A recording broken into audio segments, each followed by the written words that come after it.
YSR Congress party క్రియాశీలక సభ్యత్వానికి రాష్ట్ర ప్రధాన కార్యదర్శి పదవికి ఉడా మాజీ చైర్మన్ మాజీ ఎమ్మెల్యే డాక్టర్ ఎస్ఏ రెహమాన్ రాజీనామా చేశారు. బుధవారం డాబా గార్డెన్స్ లోని ప్రెస్ క్లబ్ లో ఏర్పాటు చేసిన మీడియా సమావేశంలో మాట్లాడుతూ ముఖ్యమంత్రి చంద్రబాబు నాయుడు ముస్లింల సంక్షేమానికి పెద్దపీట వేస్తానని చెప్పడంతో స్థానిక ముస్లిం నేతల కోరికతో ఈ నిర్ణయం తీసుకున్నానని చెప్పారు. మైనారిటీ శాఖ మంత్రి ఫరూక్ వచ్చే నెలలో విశాఖపట్నం వస్తున్న నేపథ్యంలో ఆయనతో మాట్లాడాక ఇందుకు సంబంధించి తుది నిర్ణయం తీసుకుంటామని తెలియజేశారు. ముఖ్యంగా స్థానిక ముస్లింల పెద్దల అభిప్రాయం తీసుకుని ఏ పార్టీలో చేరాలి అనే దానిపై తుది నిర్ణయం తీసుకుంటామని పేర్కొన్నారు. ముఖ్యంగా చంద్రబాబు నాయుడు హజ్ యాత్రికులకు ₹1,00,000 చెల్లింపులు నూర్ బాషా ఫైనాన్స్ కార్పొరేషన్ ఏర్పాటు చేయడం, ముస్లింల ఆస్తులను పరిరక్షిస్తానని హామీ ఇవ్వడంతో తాను వైసీపీకి రాజీనామా చేసినట్లు తెలిపారు.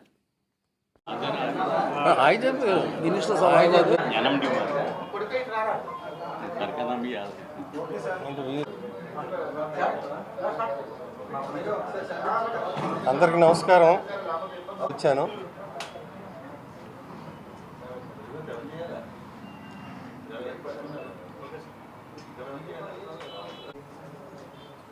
మా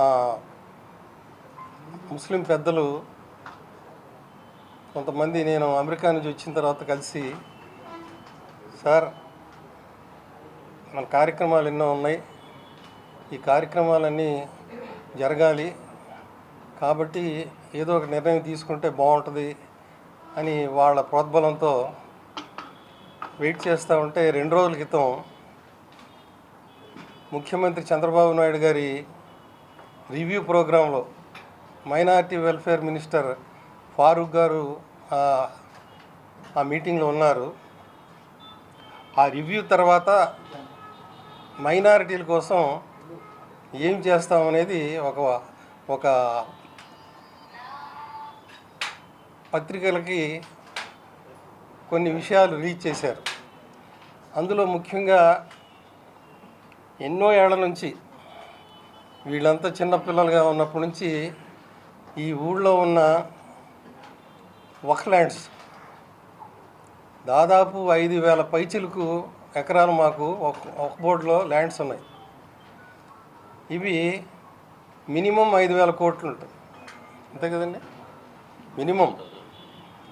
తర్వాత 5,000 కోట్ల రూపాయలు ఖరీదు చేసే ల్యాండ్స్ ఉన్నాయి మాకు, కానీ అన్ని ఎకరాంతం అవి ఉన్నాయి. చాలాసార్లు చాలామందికి చెప్పాం. గత ప్రభుత్వంలో కూడా నేను వైసీపీలో జనరల్ సెక్రటరీ కూడా చేశాను. దఫాలుగా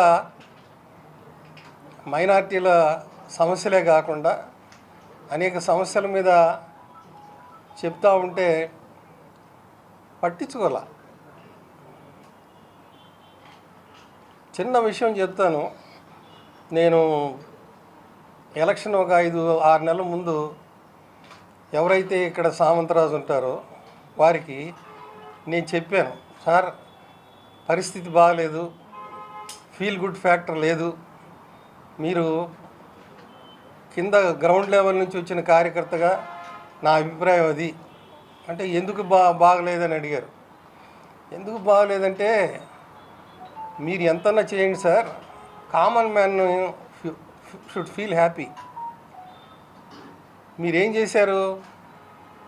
మా ఎన్టీ రామారావు దేశంలోనే మొదటిసారిగా పెట్టిన హెల్త్ యూనివర్సిటీని ఆయన పేరు తొలగించడం అనేది ప్రజలు బయటికి చెప్పబోవచ్చు, కానీ చాలా బాధాకరమైన విషయం సార్.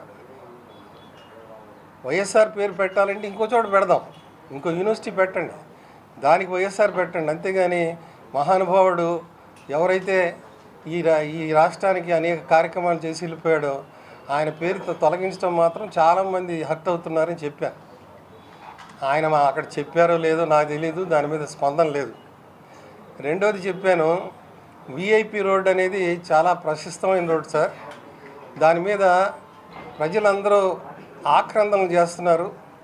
అటు జనసేన వాళ్ళు కానీ బీజేపీ వాళ్ళు కానీ అక్కడ ధర్నాలు కూడా చేస్తున్నారు. వాళ్ళందరూ చేయకముందు నేను అప్పటి సిపి గారికి నేను వాట్సాప్ మెసేజ్ నా దగ్గర ఇప్పటికి కూడా ఉంది. అయ్యా సిపి గారు, ఒక ఇంపార్టెంట్ రోడ్డుని మీరు బ్లాక్ చేయటం అనేది రోజుకి కొన్ని వేల మంది అటు పాసర్స్ ఉంటారు, వాళ్ళందరినీ మీరు ఇబ్బంది పెడతా ఉన్నారంటే ఆయన అసమర్థతని వ్యక్తం చేశాడు, ఇనిబిలిటీని.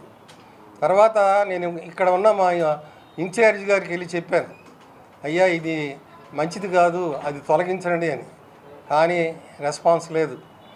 ఇంకోసారి సడన్గా ఒకరోజు నాకు తెలిసింది, మన బీచ్ రోడ్లో వ్యూ పాయింట్ ఉంది, కలాం వ్యూ పాయింట్ అని మన మాజీ ప్రెసిడెంట్ గారి పేరున. సడన్గా ఒకరోజు దాన్ని తీసేసి వైఎస్ఆర్ వ్యూ పాయింట్ అన్నారు.